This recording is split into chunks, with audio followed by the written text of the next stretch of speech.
Aïda Niang, en français d'abord. Aïda Niang, première adjointe au maire au niveau de la commune de Sicap Liberté. Oui, l'importance de ma participation à cette activité, c'est déjà par devoir de reconnaissance. Parce qu'aujourd'hui, il y a beaucoup de jeunes femmes qui sont dans des collectivités territoriales, qui ont pu réussir à être des conseillers ou bien des adjoints. Le RESPECO a joué un rôle déterminant dans ça, en termes de conseil et en termes de formation. Et en cette journée d'échange et d'apprentissage, il était important que nous venons en termes de reconnaissance, mais aussi pour apprendre des autres et pour cet échange d'expérience en termes de régions, entre les différentes régions et la ville de Dakar.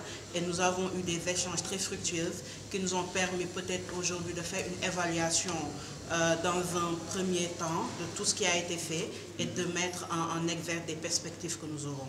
Ce qu'on peut retenir, c'est qu'aujourd'hui, les femmes sont déterminées à faire en sorte que les différentes difficultés qu'elles vivent, que l'on puisse en réalité les dépasser, que l'on puisse venir en aide à celles qui sont victimes de violences, victimes d'abus, et celles aujourd'hui qui ont un besoin d'encadrement en termes de leadership et en termes d'autonomisation. Et donc, de ce point de vue, l'échange d'aujourd'hui nous a donné des pistes de réflexion et en termes de propositions pour les actes à mener. En fait, je pense que ça fait plus de 17 ans que je suis politique, mais en même temps militant pour les droits des femmes.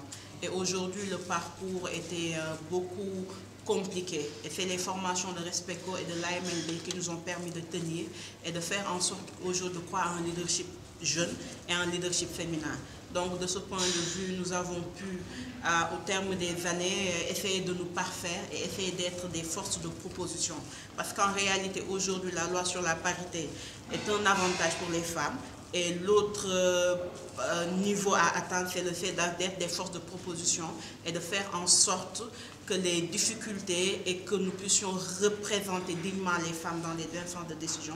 Et c'est la raison pour laquelle nous continuons à être formés et à être appuyés par ces organisations. Le combat continue, quelles sont les perspectives? Les perspectives, c'est de continuer à faire en sorte que les jeunes femmes puissent être responsabilisées. Et je pense que l'échéance à venir, ce sont les législatives, qu'on ait assez de jeunes hommes et de jeunes femmes dans les instances de décision. Et aujourd'hui, il y a un plaidoyer pour qu'il y ait au moins 30% de jeunes au niveau de ces instances-là. Et nous sommes en train de travailler par rapport à ça.